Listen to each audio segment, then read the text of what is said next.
So, your uncle. What's wrong with him? He's possessed. As in the devil? Something like that. He says a dark man is following him, watching him at all times. What do you make of it? It's nonsense, of course. But I'd be lying if I said it didn't bother me. You see, it runs in my family. Possession? No, Detective. Deteriorating melancholy. Practically every member of the Hartwood family is driven mad before they grow old.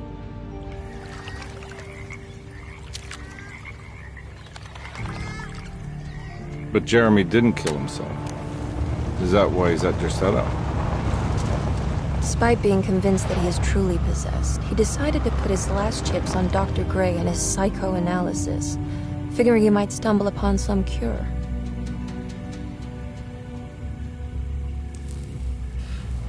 You mentioned the letter.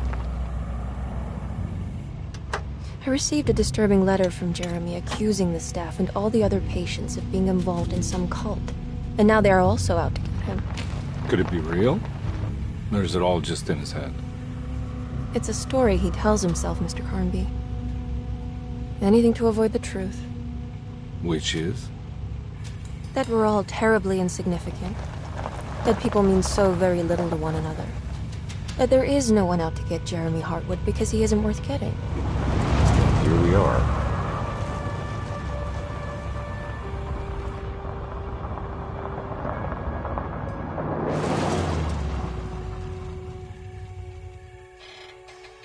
My uncle's not well, Mr. Carnby. I want to make sure he's all right. Then what's my part in this? You couldn't get a cab? I just wouldn't feel safe going alone.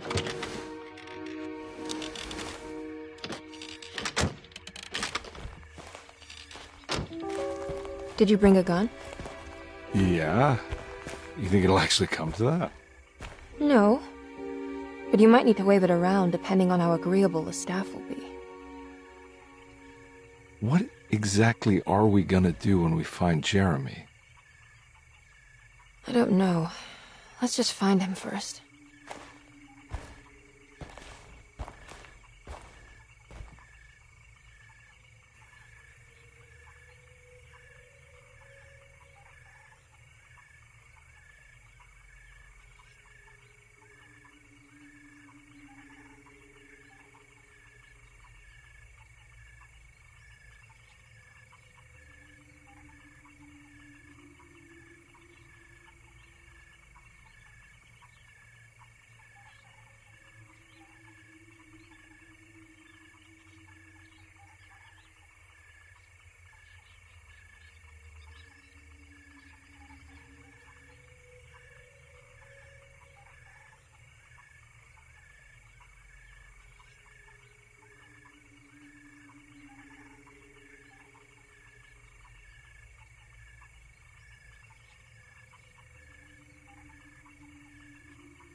Hello?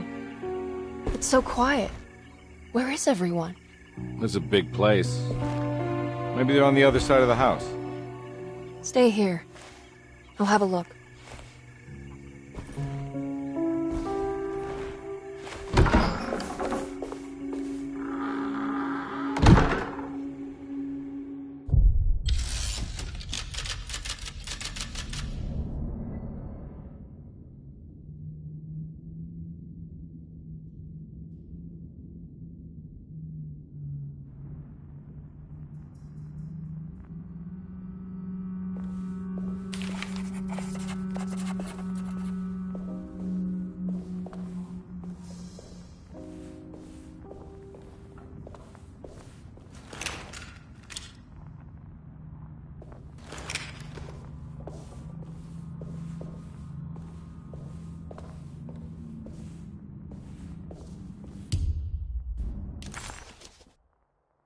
Surprised by her own reckless decision, Emily found herself breaking into Desetto. She mulled over how to present her story in case she got caught, but couldn't think of anything that sounded convincing. She wasn't much of a fast talker. Best to find a way to open the front door and let Detective Conby inside so he can handle the situation.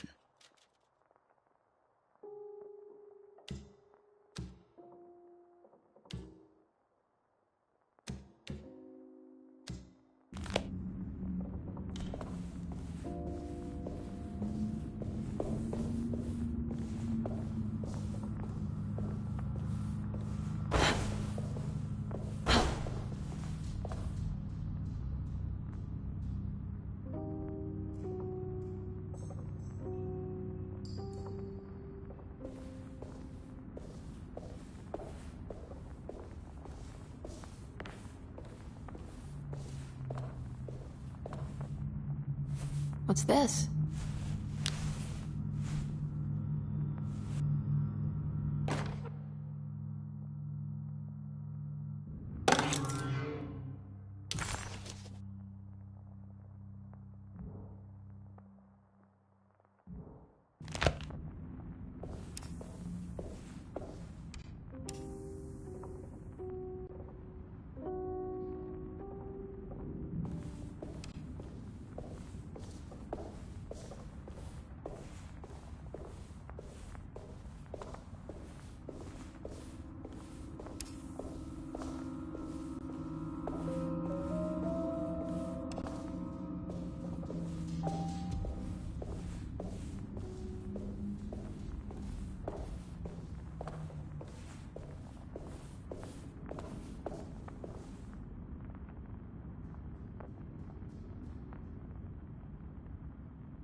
I don't think I'll be able to get in there.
I don't think I'll be able to get in there.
I'll just take this.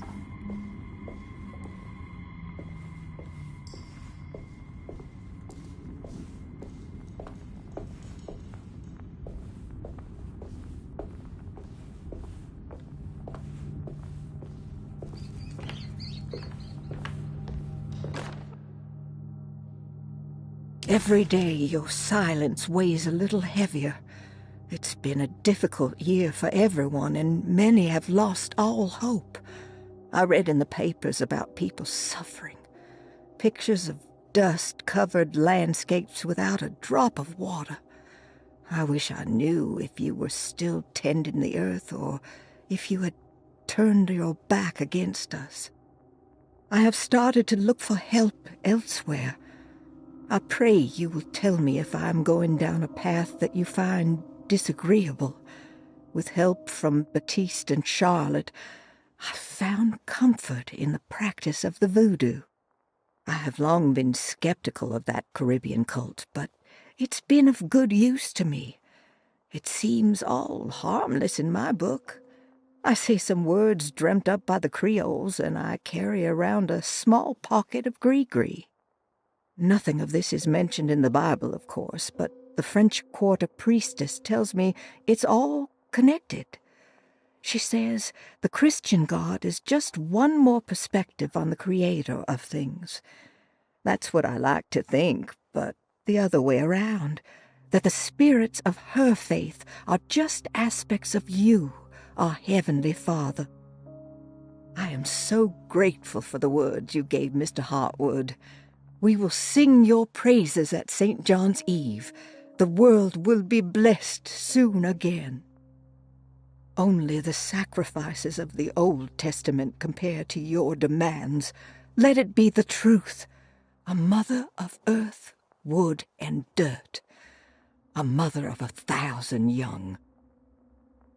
Sacred sand, $1. Black cat oil, $1.50. Devil shoestrings, a quarter.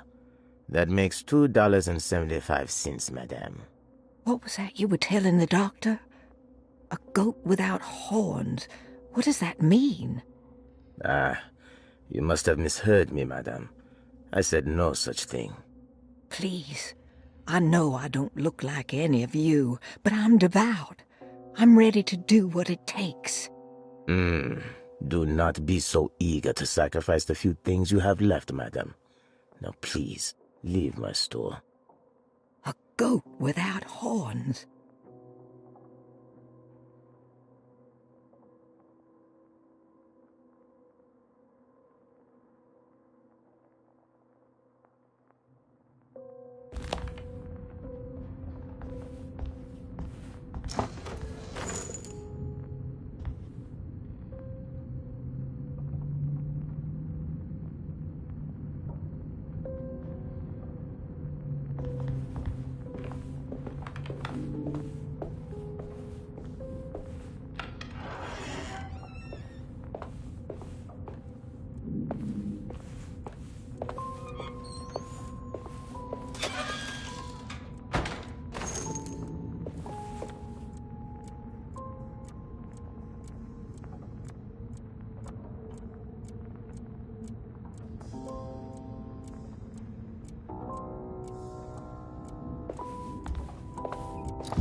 Please do not touch the boiler.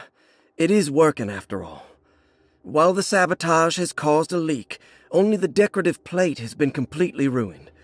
Let's wait for Mr. Chance to turn up and he can take a look at the leak. Mr. Waits.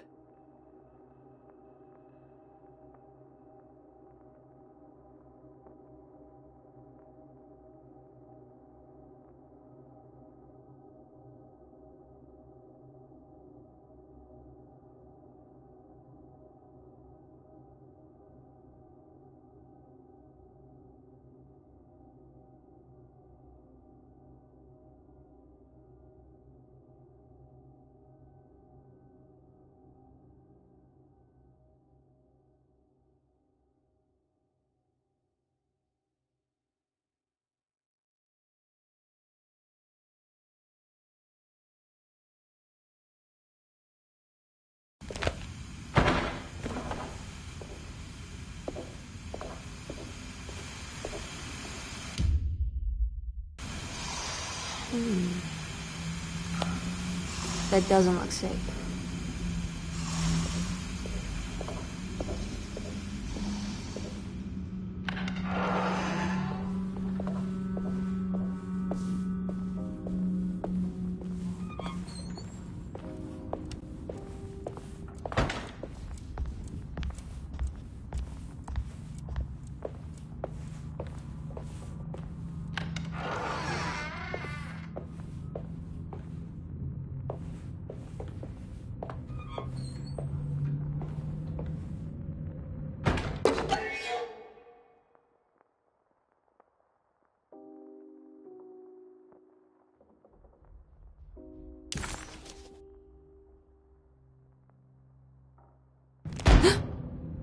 What was that?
I need the key.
Sunday, June 22nd.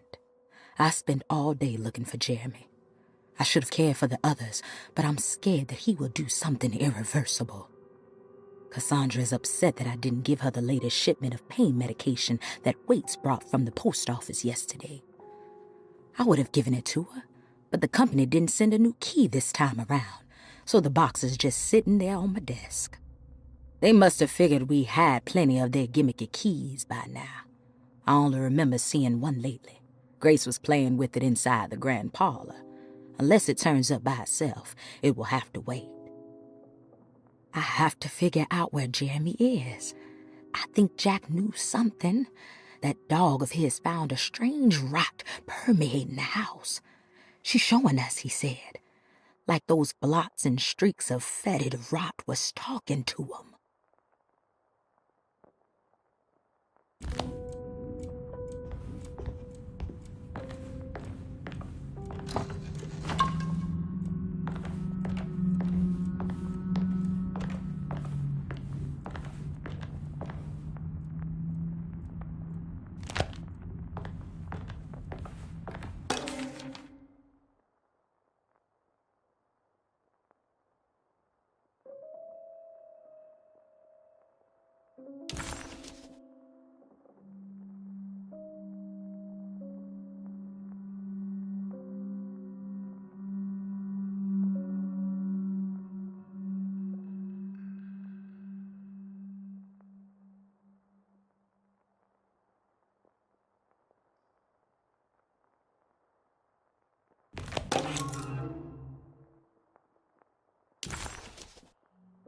What's this?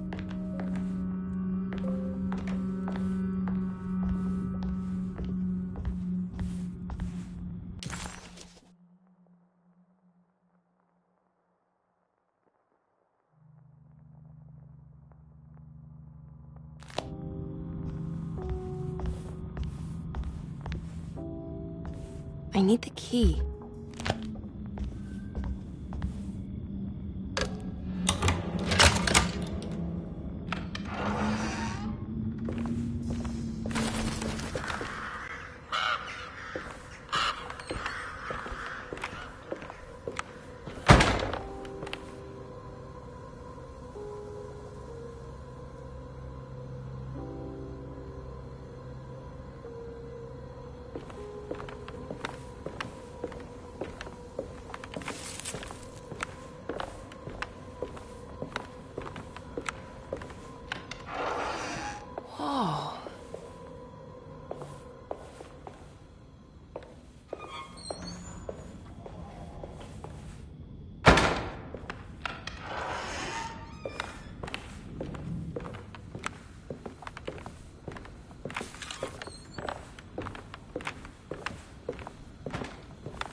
It's wet shut.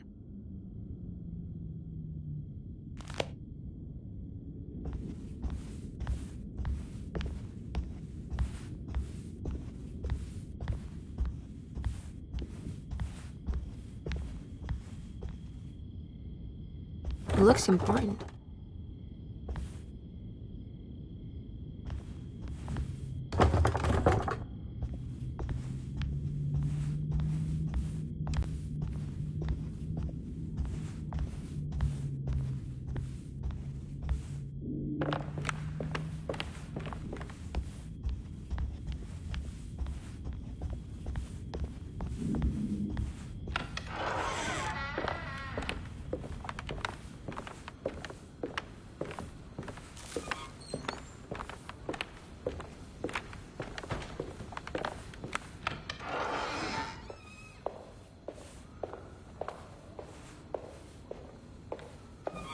I need the key.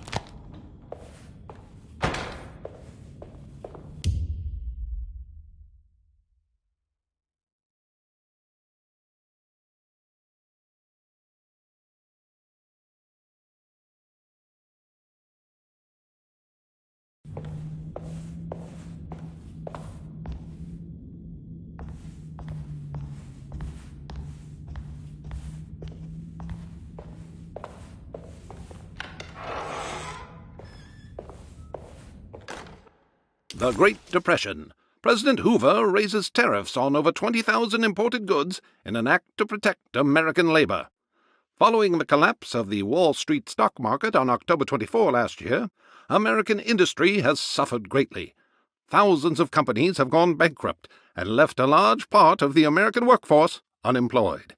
In an attempt to turn the tide, the Smoot-Hawley Tariff Act has been signed by President Herbert Hoover. By regulating commerce with foreign countries, the government hopes to encourage the industries of the United States to compete with cheap foreign imports. Superstition on rise. New Orleans voodoo stores and spiritual mediums see increased profit during troubled times.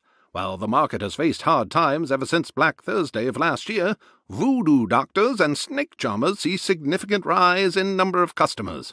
With the coming Eve of St. John on the 23rd, the police expect increased cult activity around Bayou St. John, the southern shore of Lake Pontchartrain. Voodoo rituals in that area on the Eve of St. John have a long tradition reaching back to the first snake worshippers brought as slaves from West Africa. During the 19th century, its practice was popularized by the legendary Marie Laveau, and has since been embraced by many of the Creoles and the surviving aristocracy of the French Quarter. Author seeks asylum. Rumors regarding author Cassandra Beauregard making Derceto her home verified. Derceto Hospital is an old plantation building on the eastern shores of Lake Pontchartrain. While often considered an asylum for the insane, residing Dr. Elmore Lee Gray prefers to think of it as a convalescent home, a place where you can go to rest. The patient list is kept secret, but thought to include many of the black sheep of wealthy families, because at Derceto, treatment does not come for free. Local author Cassandra Beauregard has now been confirmed by her own admission. She's been lauded as a powerful Creole voice and written many successful books. Lately it was reported from Hollywood that she has finished a moving picture manuscript titled Slaughter Gulch. That film is set to hit the theaters next year.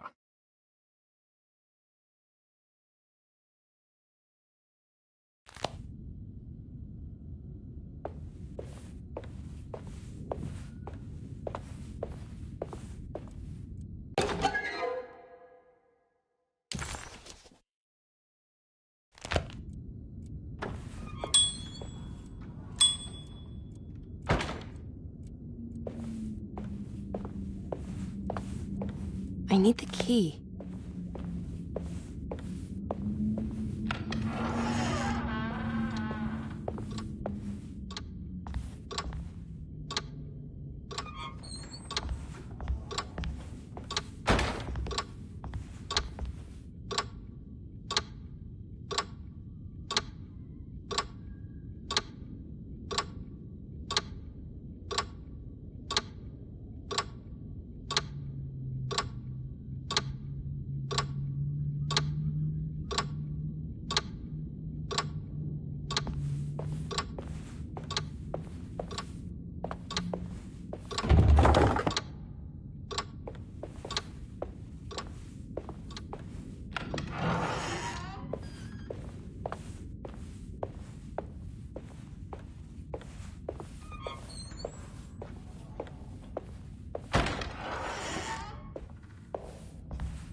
Wait, don't.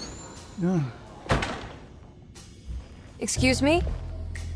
Do you know where I can find Jeremy Hartwood? Of course not. McCarthy, what are you doing? I told you not to lose sight of the girl. Don't you worry, Mags. I'll find that little rascal. Who are you people? What are you doing here? I'm sorry about all this, but I'm looking for my uncle. His name is Jeremy Hartwood. What are you doing, child? You shouldn't be alone. Go find McCarthy. Who are you? Are you here for the Fay Dodo? Go upstairs now. My name is Emily Hartwood. I'm the niece of Jeremy Hartwood. This is Detective Carnby. The police? Why are you here? No, I'm a private investigator. Sorry to bother you. My client's worried about her uncle. He's a patient here at Derceto. If you don't mind, could you direct us where to find him? No, I can't. Jeremy has gone missing. If you leave your information, I will make sure to contact you. Wait, he ran away? No, he won't leave the house. He's around here somewhere, and both of our orderlies are looking for him. That's unacceptable. Where's Dr. Gray? I want to speak with him immediately. Fine, I'll ask him. Wait here and don't touch anything.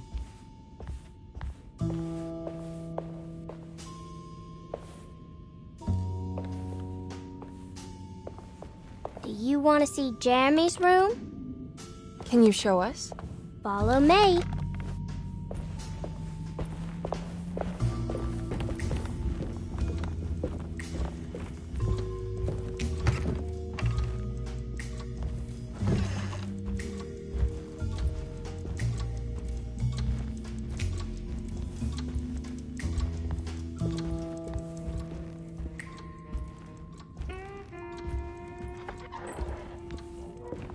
Thank you.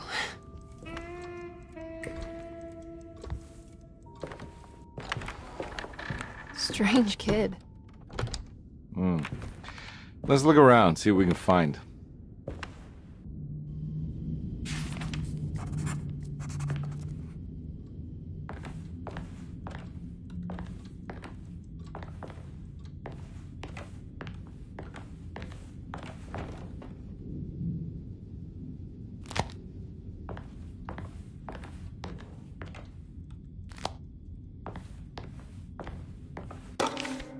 Every night the dark man stands opaque at the threshold of my room, counting the days until my spirit spills out of my tired shape.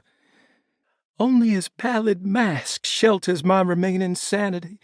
Staring directly into the face of that demonic sultan would surely sunder time itself. Would he have looked the same to my father as he struggled for his life? Does his veiled face haunt my niece quite the same way? I wish so that I could rest my soul in that sunburnt convent of Tarawea. Would I find you there, Juan? Or Senora Perosi, back from the beyond? Every night I hide from him, moving from one misshapen memory to another. Scenes conjured out of fantasy and delirium. Places I struggle to even paint. I wish I understood your death, Signora. Is there anything I could do for you but bury you in that bleak necropolis? That triumphant chapel rising above the ledges and the oven vaults shall be your sepulchre, where you may rest, and I shall weep.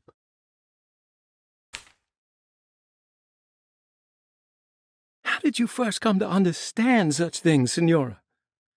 How did you know that the battered boiler in the basement would lead me to Lafayette Cemetery? Or how the old upstairs clock, with its astronomical motifs, would take me to that hateful mound outside of Claremont Harbor? Those are my memories, my past. Is there perhaps a chance, if ever so small, for me to see Tarawea? Oh, I want that more than anything. Please, let my talisman take me there. Let me sit with Juan under his Bodhi tree.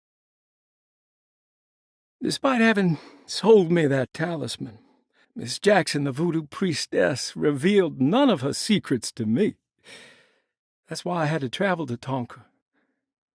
Instead, she cruelly told Baptiste, my caretaker, that he would be betrayed and killed in the most awful way, that the one he loved would pierce his thigh with a sharp spear, and that he would be devoured by his own mother. What a terrible thing to say. The people of Deseto are becoming dangerous. They do not understand what they are doing. I must do something to stop them. I tried talking to Dr. Gray, but he confuses my worries. He's caught up in treating me.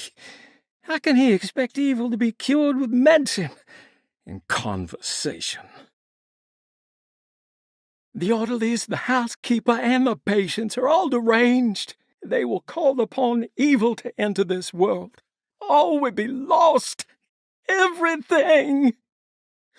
Unless I can find the clerk, Mr. Waite. He seems to be a clear-thinking man. maybe Beauregard. The dock man offered me a prison, and I accepted. I signed that miscarried contract and entered the dock pact. Everyone is safe, except for me.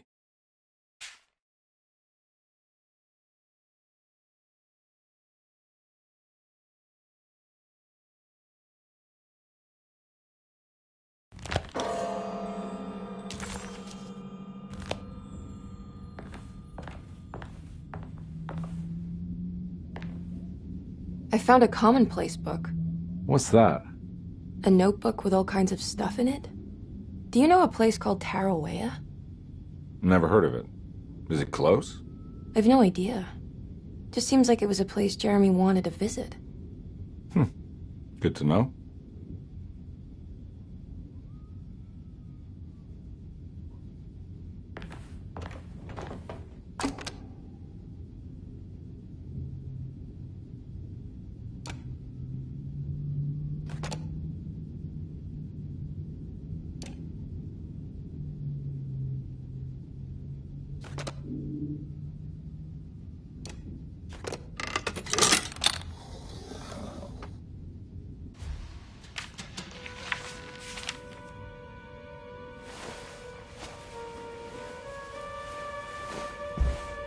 Have you ever seen anything like this?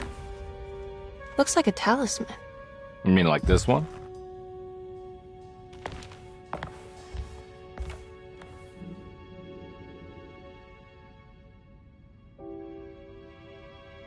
Can you find me a knife to cut the canvas? I want to take this with me. You want to take the painting? Sure, I'll find one.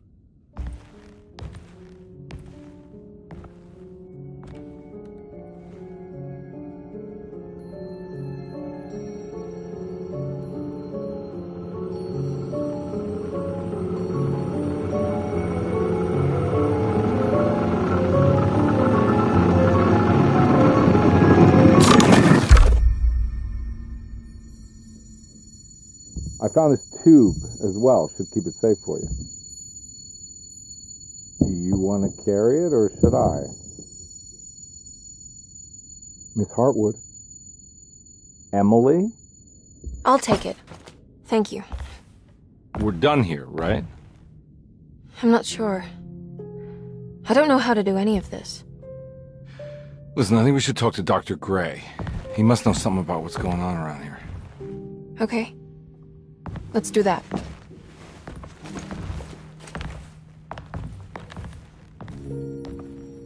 Come on, I don't want to be here all night.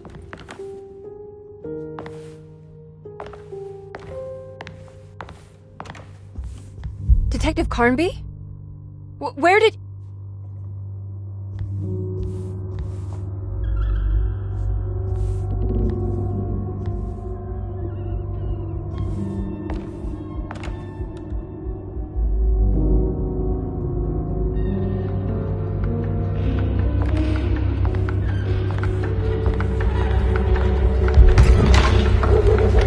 What on earth is happening? What is this place?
I can't go that way.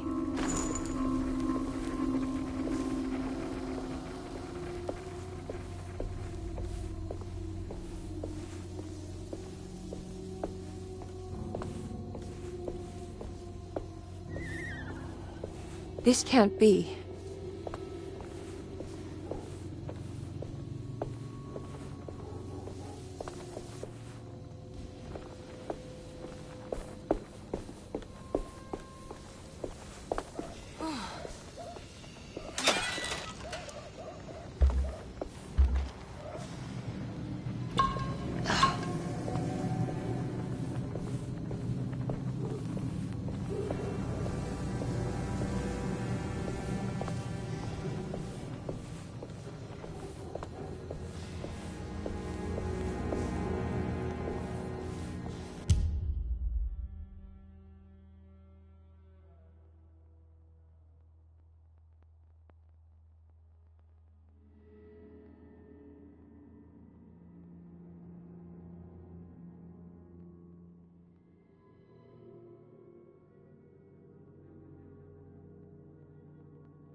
Ah, what's this?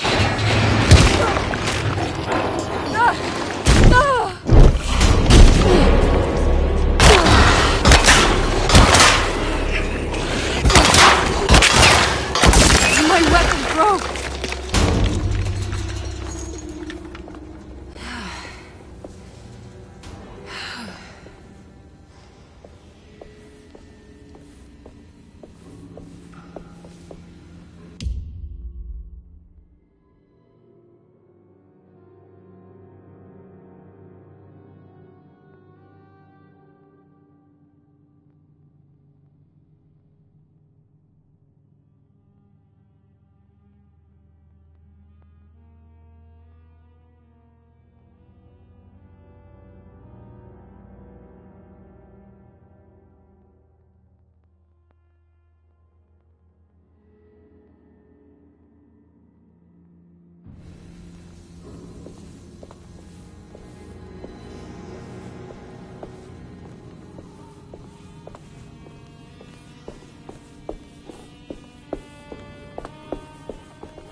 back at Derceto.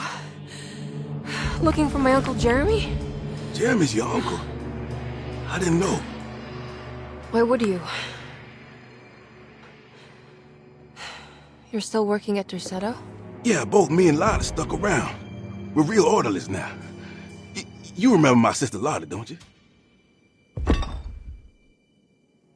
What happened, Baptiste? How are we here? You know about the dark man haunting your uncle? I'm familiar with his mental state. I think we all in his head somehow. Cause these streets are real, but they're not like on any map. Nah, this is like when you remember something, but in the wrong way. Do you know how to get back to Derceto? I'm not safe here. Truer words have yet been spoken, Mrs. Marcus. Don't call me that. It's Miss Emily Hartwood. There's no reason to call me anything else. I'm sorry, Miss Emily. I'm just trying to tell you like it is. This place ain't safe for no one. There's evil hiding in the dark. How do I get back? Only Jeremy knows how. He has this juju necklace guiding him. You mean this talisman? Mm-hmm. Just like it. He says it's been protecting him ever since he got it from Miss Jackson down the street. You know where it came from? Have you been there? I was there no more than 1 hour ago looking for Jeremy. Locked it up to keep the ghouls from getting inside. You can have the key if you want. Thank you. I'll take a look. Stay safe, miss.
Are you staying here? For a while. Want to see if Jeremy shows up.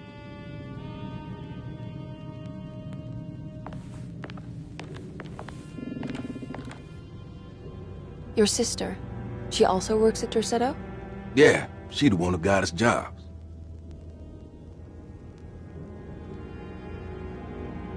Be careful, okay? You said it, miss.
I can't go that way.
This must be Miss Jackson's place.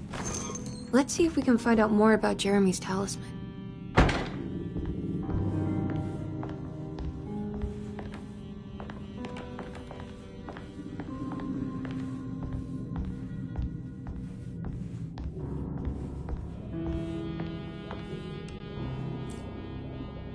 It looks exactly like Jeremy's talisman.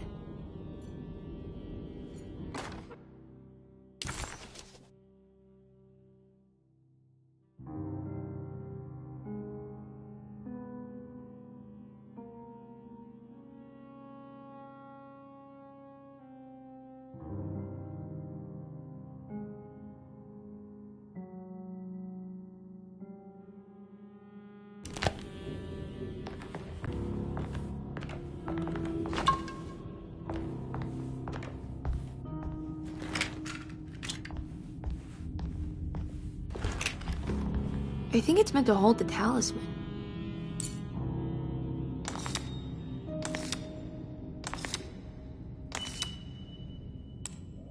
I'm not sure what numbers I should use. Maybe there's something in Jeremy's notes.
What's that picture in the glass? Where is that?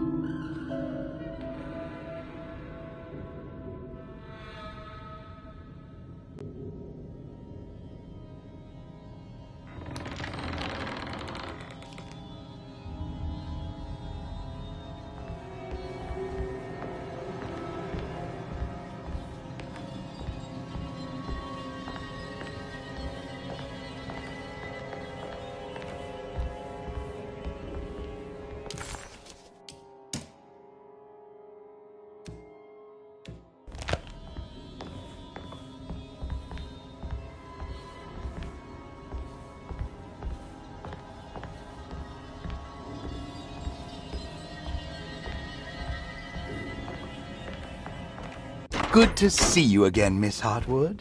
Mrs. Thompson told me you were here. She also alerted me that you brought a detective with you. I'm very curious to hear what this is all about. You don't remember me, do you, Miss Hartwood? We met at your family's house in the Garden District, when your uncle was about to be admitted under my care. No, I remember. Sorry. I'm not really feeling well. In that case, have a seat. Let me make you a drink. I don't seem to have made much of an impression on you. On the other hand, I can vividly recall you and your parents. Because of our cheerful disposition, I'm sure. You are far too intelligent to think that. You come from a joyless family, Miss Hartwood. The only amusement I took from my visit was discovering that the young lady's drink was an old-fashioned. Very astute. Is that supposed to make you seem attentive or intelligent? Whatever you prefer. Are you ready to tell me why you are here, Miss Hartwood? And why you brought a detective? I received a letter from my uncle. He seemed certain that he was in danger here. If I find out you're treating him badly, I'll be taking him back with me to New Orleans. Really? Is he going to live with you in your tiny garçonniere? That would be a spectacular way to ratify your spinsterhood. Because you are well aware that your father would never let him back in his house. No, I have it. Maybe you can bring him back up north.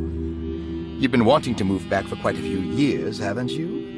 You always preferred your mother's side of the family. Jeremy is free to leave with you. I won't object. However, there is one problem, as you might have learned. He is, in fact, missing. Do you know where he could have gone? No, I'm afraid I don't. I have my staff looking for him. I'm sure he will show up eventually, especially if he learns that you are here. He is quite fond of you.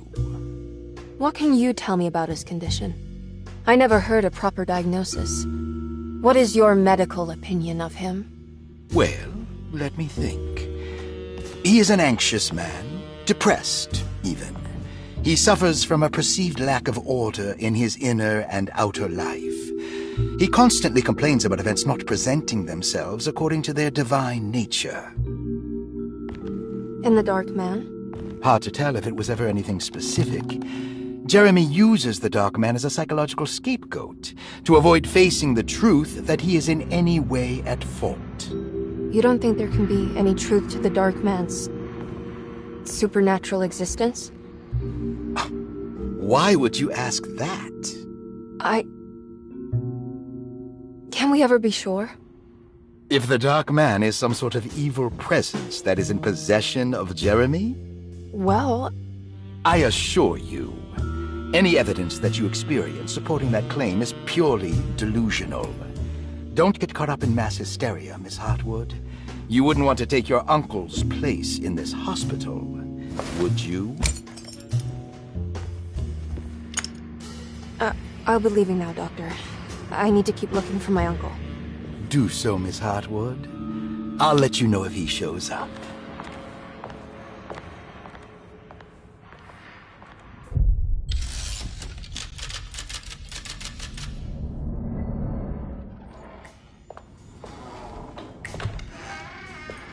Detective Carnby! God, I'm glad to see you. I was afraid you had left. Me? You're the one who just disappeared. It's hard to explain. I think I blacked out.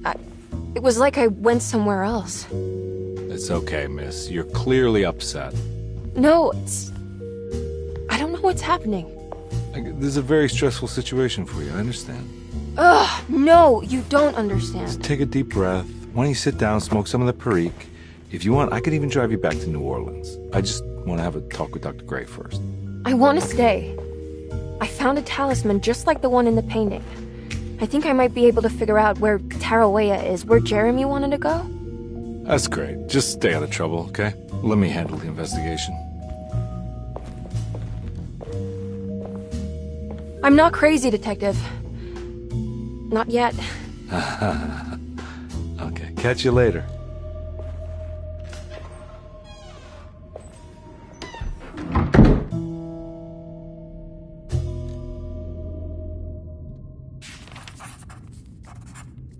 If a talisman like this can open up doors between the French Quarter and Derceto, then maybe Jeremy is hiding in some strange other world, like Tarawea, the place he mentioned in the book. No matter where he is, it's clear that my search won't be limited to Derceto.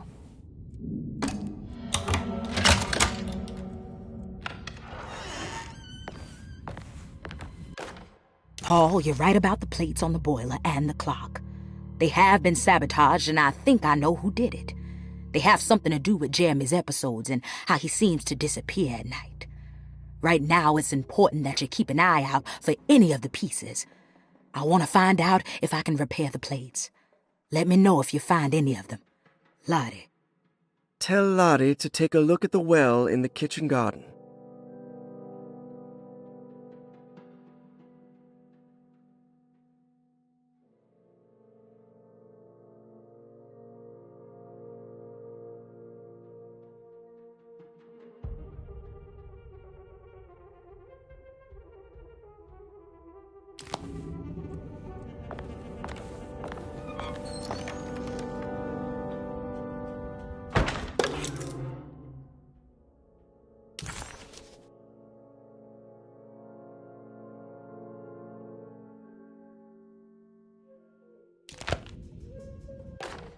Dr. Elmore Lee Gray is DeSeto's chief doctor. Accounting and all administrative work is handled by me, Paul Waits. Magdalena Thompson, or Mags, is responsible for the household. Jean-Baptiste and Charlotte Tabois are responsible for keeping the guests' medical regimens in check. Finally, Jack Chance is our gardener, who can occasionally be seen in the conservatory, but is for the most part busy outside. There are currently 6 guests at DeSeto. Malcolm McCarthy and Ruth Tallant reside on the first floor. Jeremy Hartwood, Elisabetta Perosi, Grace Saunders, and of course Cassandra Beauregard live on the second floor.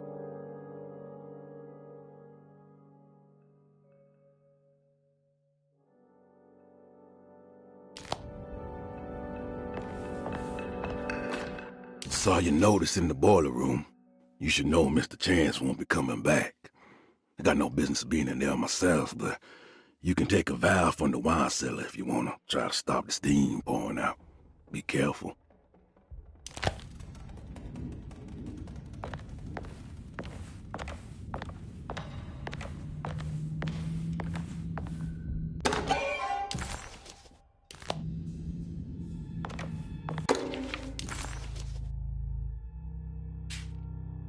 Cassandra Beauregard, the beloved author. Very exciting, isn't it? What do you want to put down for reason for admission? What her agent told us. Cassandra suffers from writer's block and needs to finish her moving picture script before the end of June. Mr. Chardot suggests Cassandra's heavy use of barbiturates is holding her back and risks ruining her career. And how should we summarize her personal history? Let's keep it short. Cassandra Beauregard is a beloved crime author who managed to pull herself out of poverty and into stardom. 5 years ago, she tried killing herself by jumping off a balcony. The incident left her a cripple and now relies heavily on her wheelchair. And for diagnostic impressions? Cassandra suffers chronic back pain following her suicide attempt. She self-administers morphine to keep herself ambulant, but has become addicted and the desired effect is now lost. The drug abuse clouds her mind, and she is unable to focus on real life. To save herself from this insight, she instead makes up stories to fill out the gaps in her own thought process, resembling the Korsakoff syndrome. Oh, bravo, Doctor. How will you treat her? First of all, she needs to be weaned from her drug addiction, and hopefully it will resolve her compulsive lying. Then look into permanently numbing her pain in her back through surgery. Finally, deal with her suicidal thoughts. Fantastic. With such a short time before June, I really hope she gets better soon. We will do what we can. Grace Saunders, 11 years old. Reason for admission? The mother insists on strict supervision by a proper gentleman to avoid further perversion of Grace's adolescence. Personal history? Grace's family possesses modest wealth and status. Her childhood seems ordinary, spending most of her time with private teachers and family friends.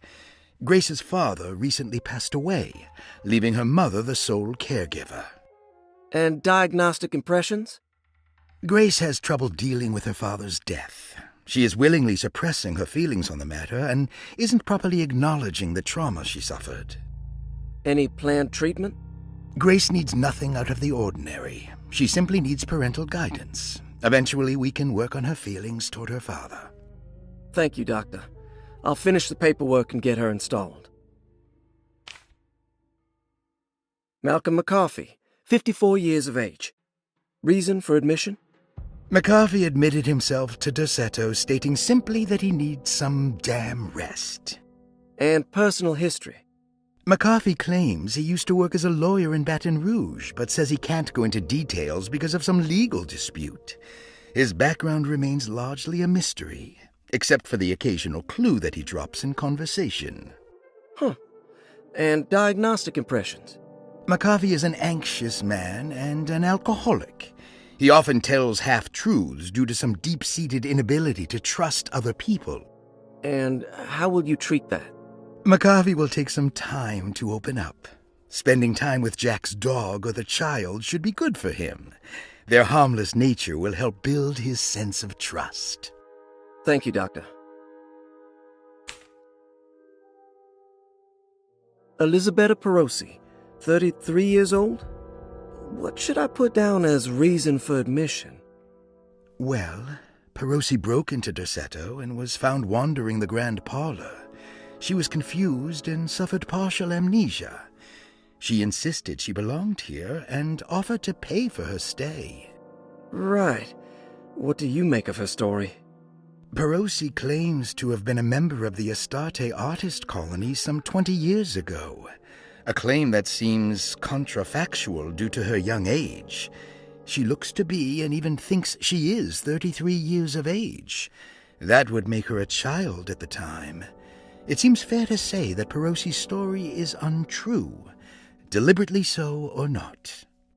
Diagnostic impressions? Do you have anything? Perosi's story is peculiar because she retracted her story about the artist colony. She no longer claims to be the same person as Elisabetta Perosi. However, my staff's research has confirmed there was a Perosi at that time who was in her early 30s. I suppose this case will take some time to investigate. How will you go about it? I wanted to contact the real Perosi, but it seems the whole colony disappeared one night. September 29th, 1915, during a hurricane. I will have to take it slow and figure out what this spell of impersonation could have been. Oh, I'm sure it will all clear up eventually. Thank you, Doctor. Ruth Talon, 29 years of age. Reason for admission? Ruth's father wishes that his daughter be removed from New Orleans nightlife for the foreseeable future. He fears that her overly free spirit is tarnishing the family's reputation. Sounds simple enough. Personal history? Ruth comes from considerable wealth. Her family owns several hotels and restaurants. Unlike the rest of the family, her sense of adventure has taken her around the world, including France during the Great War as a photojournalist. The last decade, she has provoked many rumors of being a debauched flapper, bordering on nymphomania. And diagnostic impressions? Despite her father's frivolous reasons for her to be admitted, Ruth does seem to provide an interesting case. She is refreshingly open and doesn't shy away from talking about her life during the war or her continuous celebration after returning to the States. She is admittedly a sexual deviant and feels no remorse. And her treatment plan? Simply staying at Derceto should do wonders for Ruth. If not, at least for her family's reputation. Ruth doesn't need to change, but with therapy I might be able to share with her some sympathy towards her family. I doubt she will settle down and become as dull as the rest of them, but at least she might try to be more discreet in the future. Interesting. It's all the patient files except for Jeremy's. Looks sturdy. Doubt I'll be opening this.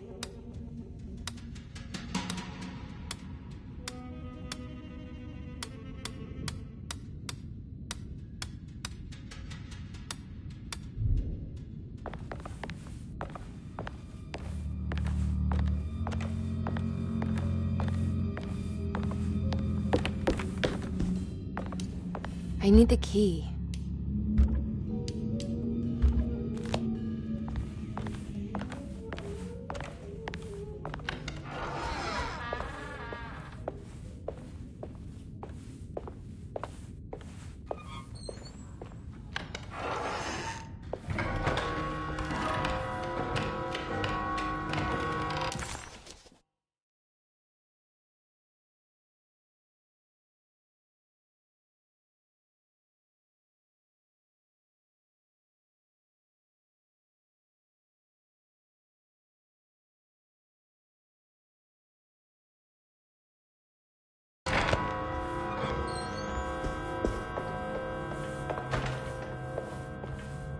I need the key.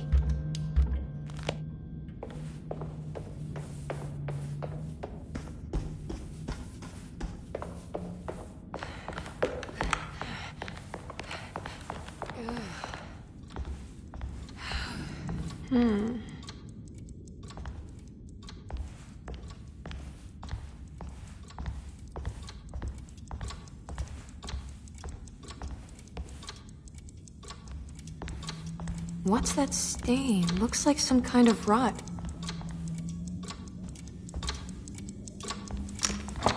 This must be the clock mentioned in the comic. This looks like the thing that held the talisman in the French Quarter, but it's broken and missing some pieces.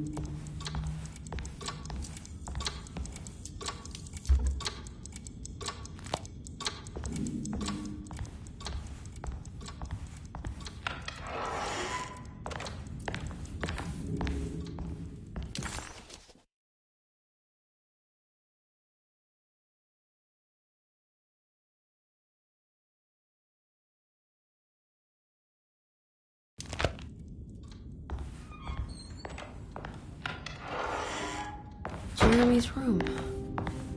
All back to normal.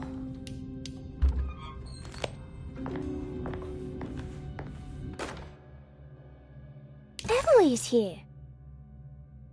Emily's here.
What a strange but beautiful room.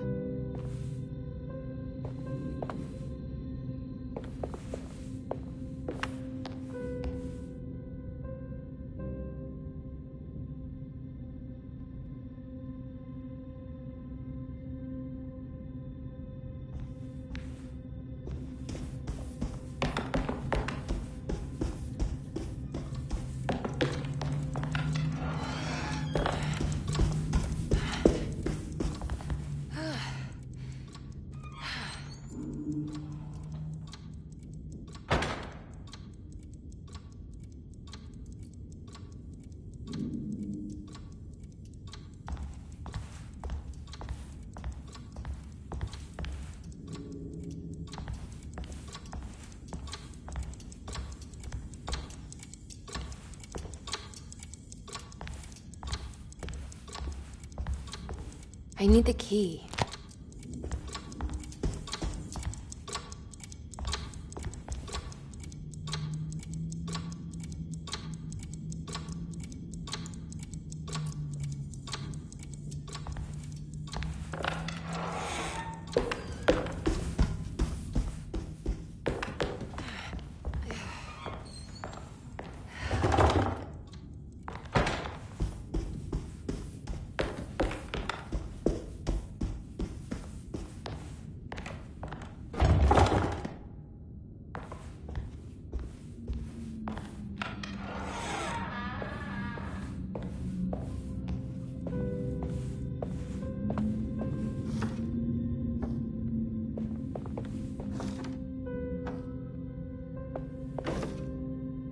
There's some aggressive-looking rot on these paintings.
The Astarte Artist Colony. I'm pretty sure they had a Mardi Gras crew called the Pirates of Pontchartrain when I was a child.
Will I need to remember how to get them out again? They are locked up for good reason. I am sure she is still able to whisper the answer in the ears of the wrong people. But not for long. I will see her burned soon enough. That black goat will be sacrificed to put an end to it all. Then it will all be over. No more Derceto, and sadly, no Astarte. Those good pirates of Pontchartrain. May you still sail the lake, until you find the shores of Hali.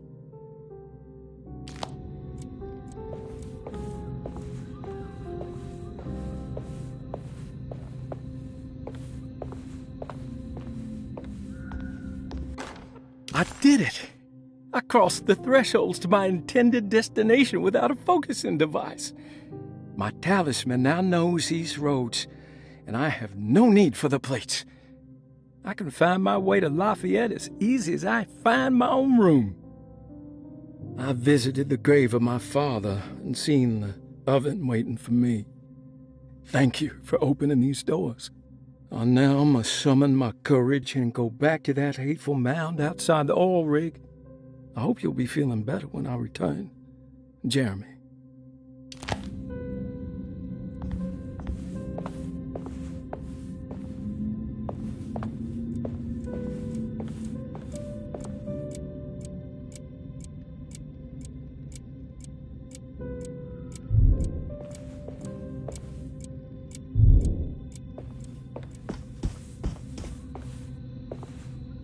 Are these zodiac signs?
Here we go.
Everything's back to normal.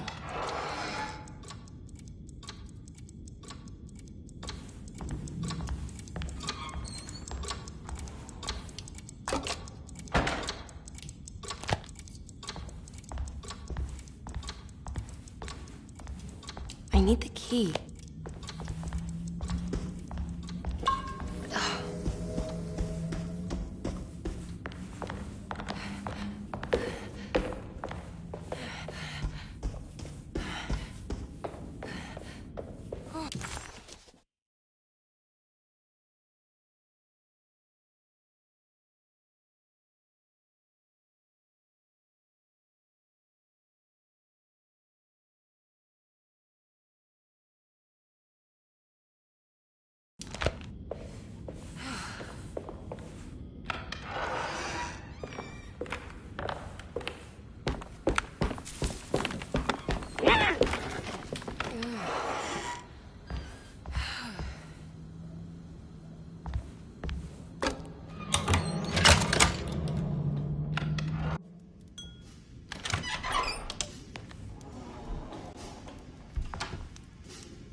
Good evening, Miss Hartwood. That is your name, isn't it? I would be terribly embarrassed if it wasn't. You're right. Emily Hartwood, Jeremy's niece. Nice to meet you. Ruth Talon.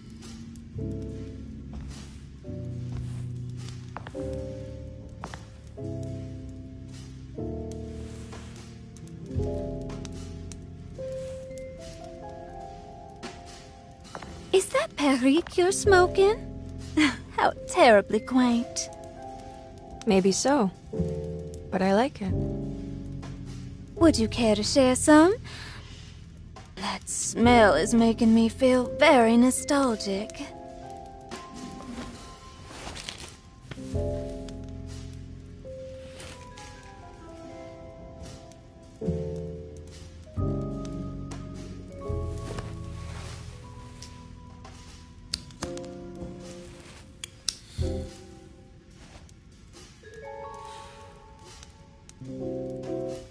Is it all that you hope for? I enjoy your light mockery, Miss Hartwood. I can tell we would make great friends. How flattering. Too bad you're locked up in this place. Your insincerity is really refreshing.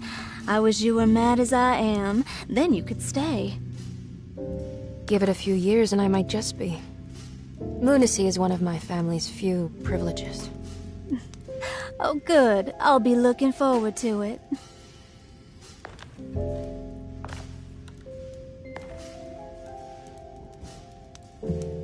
You don't know anything about what happened to Jeremy, do you? Everyone here is really strange, and it's hard to know what to make of anything you hear. Occasionally, it sounds quite exciting, though. Good versus evil and all that. I'm sorry, but I don't think I have anything useful to share. It doesn't matter. Thank you for the much-needed break. Bon voyage.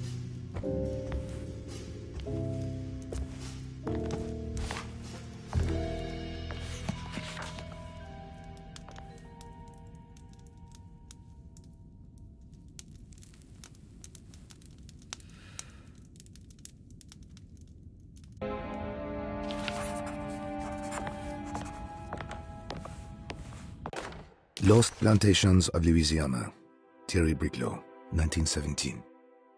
Derceto was a small plantation on the eastern shore of Lake Pontchartrain. The land was considered difficult for industry and was sold for only $30 to Elijah Pickford in 1818.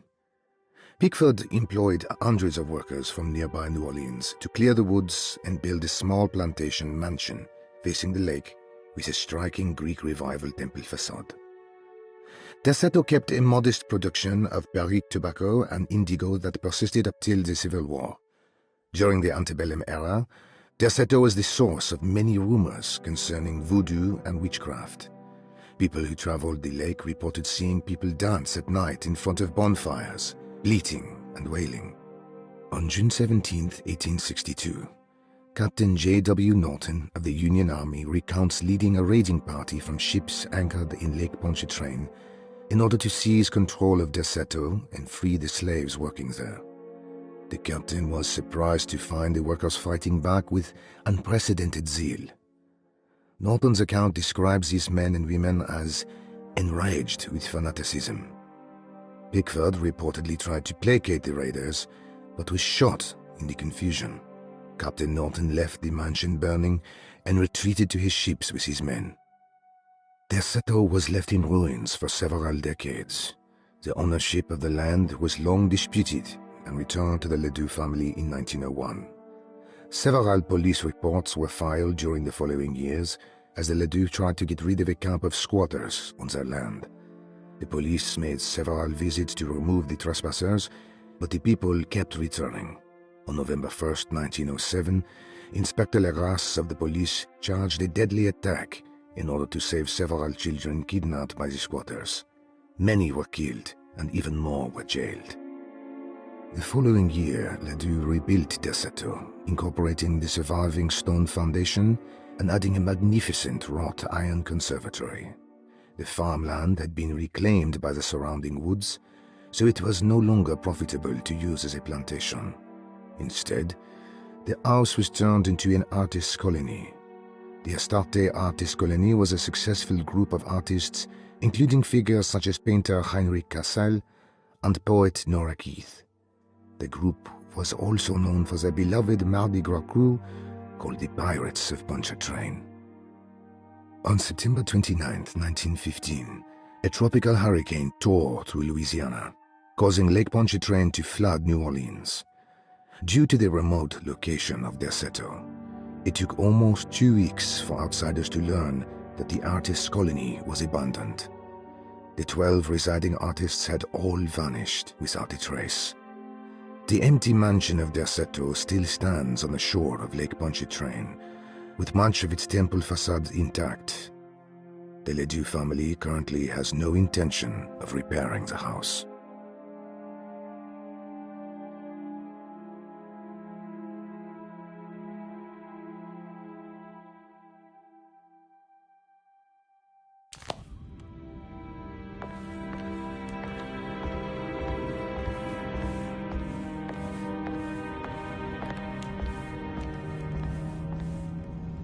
Are you reading anything good?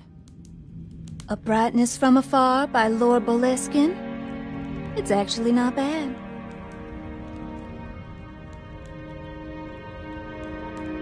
Do you know where Detective Carnby is? Oh, you don't need him. You're doing fine.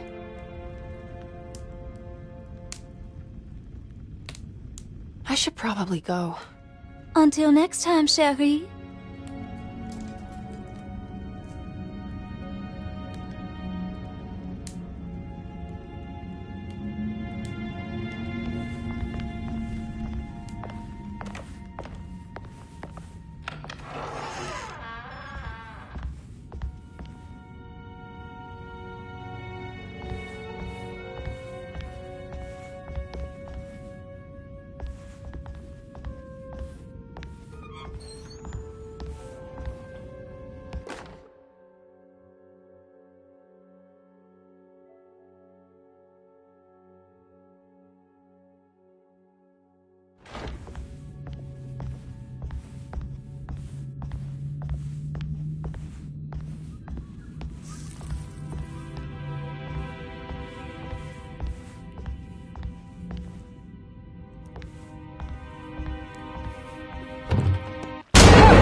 I don't understand what's happening.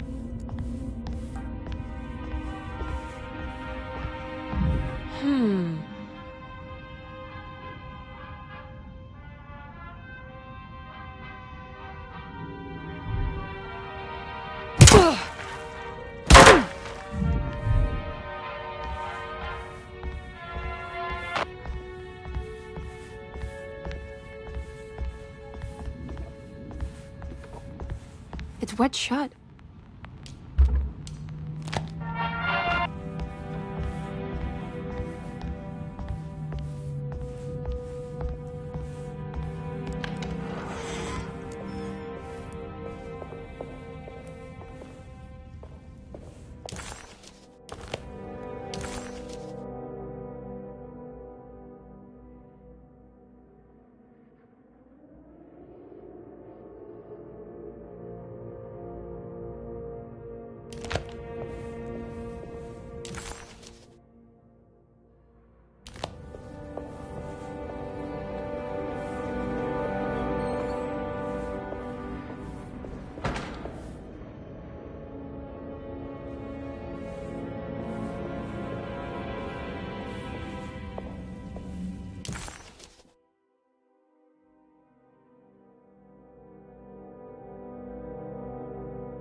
Diawe saki nantet wen, memprami saki nantet wen, men le angeni man yo deshena.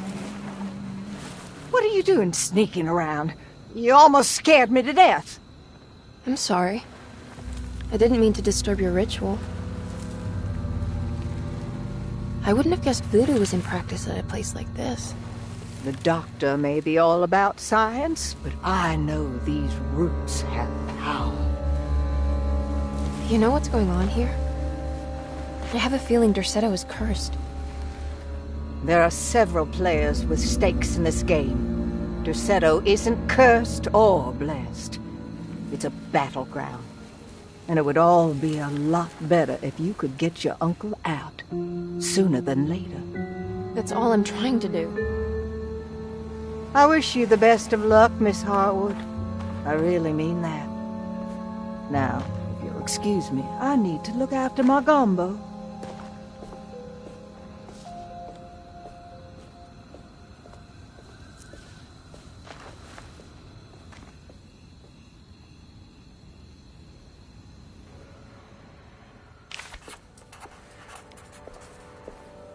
What's that?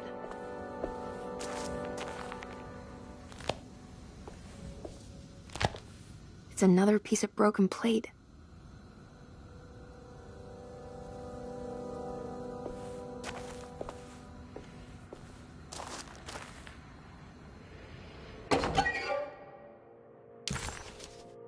This can't be.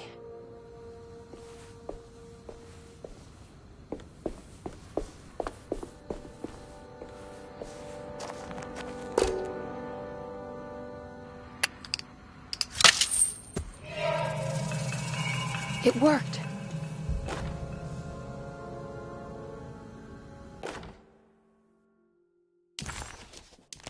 What's this?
There we go.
I think I've seen this somewhere.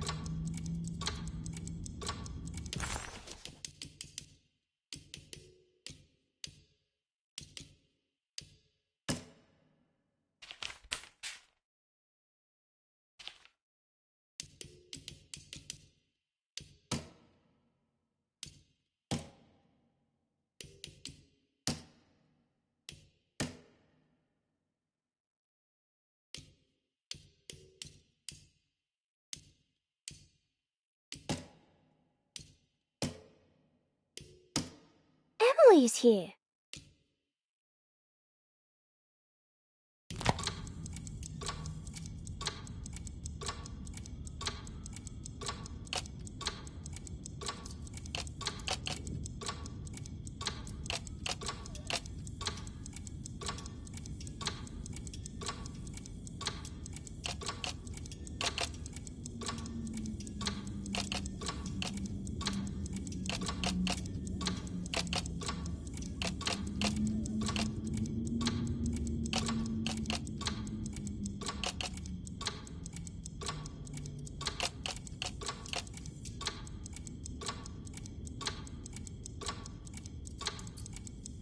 There was something in Jeremy's notebook about this.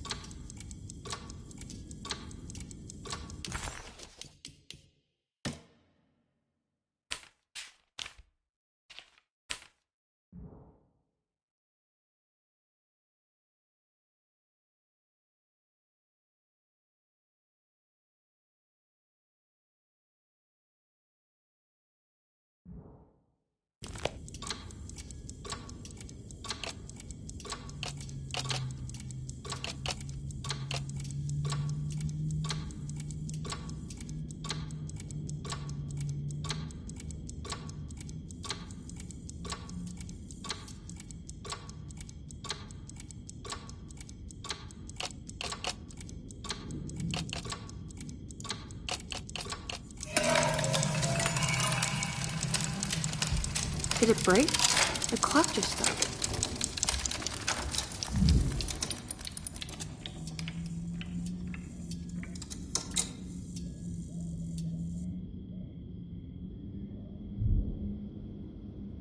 Huh.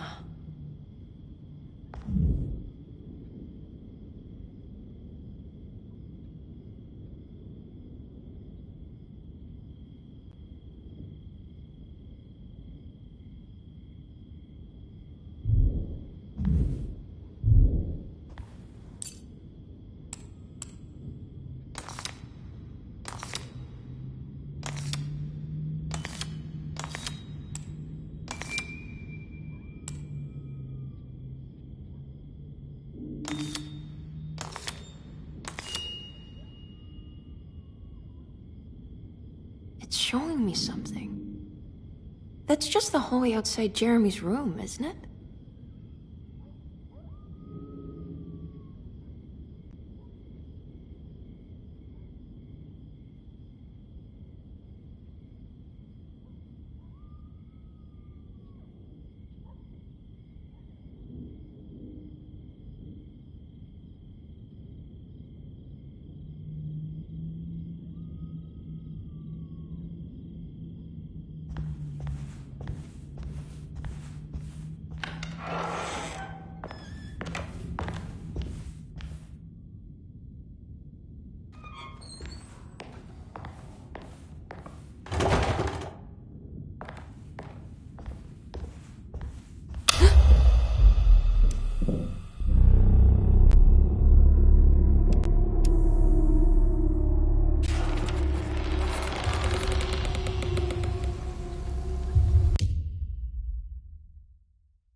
I did it. I opened up another dream.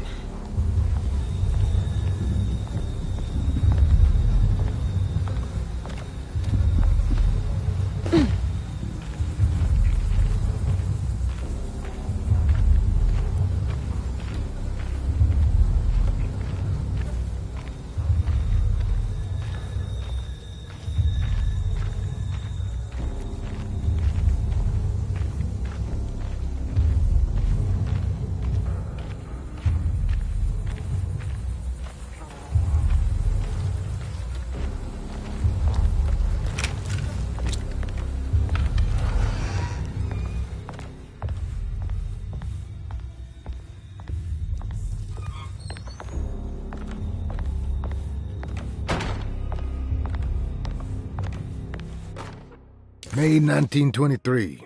Monday. All okay. Ready for delivery. Maintenance. Oil pump must be serviced. Any tampering causes large spills unless properly forestalled. Tuesday. Shipment delayed but delivered. Maintenance. Service bridge close to broken. Wednesday. Prospectors reluctantly agreed to show the burial mound to Mr. Hotwood, a painter, who read about our finds in the papers. He means to return tomorrow and try to find a way inside. Thursday. Mr. Hotwood's efforts delayed. The workers seemed nervous about his presence. Hotwood promised not to return to the compound. Instead, he has taken up an offer by L'Officier, the riverboat captain, who means to pilot him to the site tomorrow morning. Hopefully that's the end, and work can resume. Maintenance. Bridge from the oil tower to the bayou has collapsed.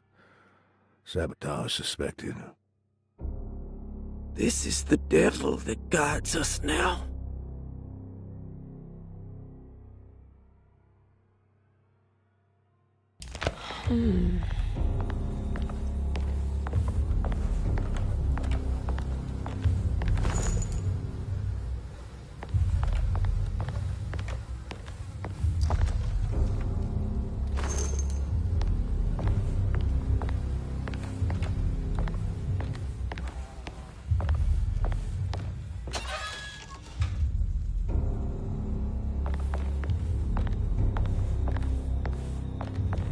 I need the key.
Locked.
There's something missing.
we go.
It worked.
can break this, I just need something to hit it with.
Damn it, there has to be a way to get to the other side.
Don't look down, Emily.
Jeremy, you dropped your...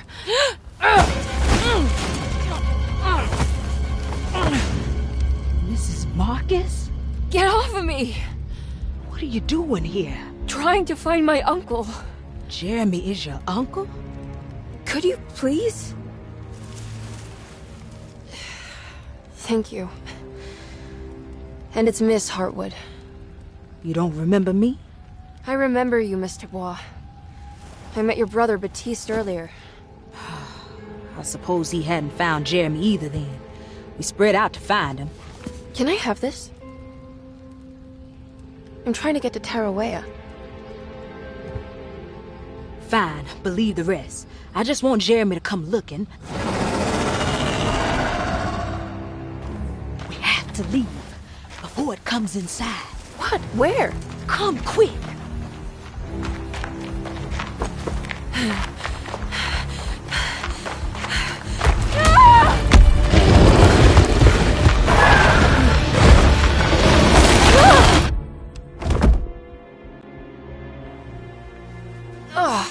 God damn my soul.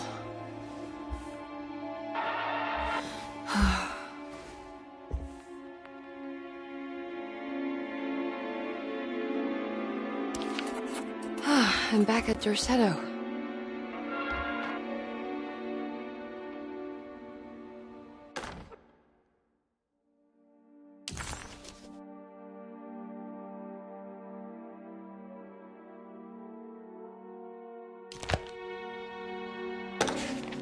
Reflections on the Power of the Verb in Certain Texts by Juan Luis Jorge. To act is in itself divine. Even the slightest movement of our hand is evidence of our soul in motion. Yet our free will is so easily overwhelmed by the dullness of everyday life. Our actions become rote and rigid, in spite of luxury and comfort. True divinity is found in the choice of leaving the stage where we all perform. People who discover this freedom unexpectedly will be struck by the terror of this revelation and become paralyzed, or worse, turn to suicide. However, if you are able to weather that storm, you will discover that there is a divine path beyond that fear. There is a chance to dismount your destiny and make something new. Something that hasn't been planned for or predestined. There is difficulty in explaining this type of acting as it transcends our everyday choices. This isn't some banal decision choosing one career over the other, or even who I should marry. Leaving the stage, no matter how, isn't a matter of course correction. It's a rejection of the story that the Creator is telling.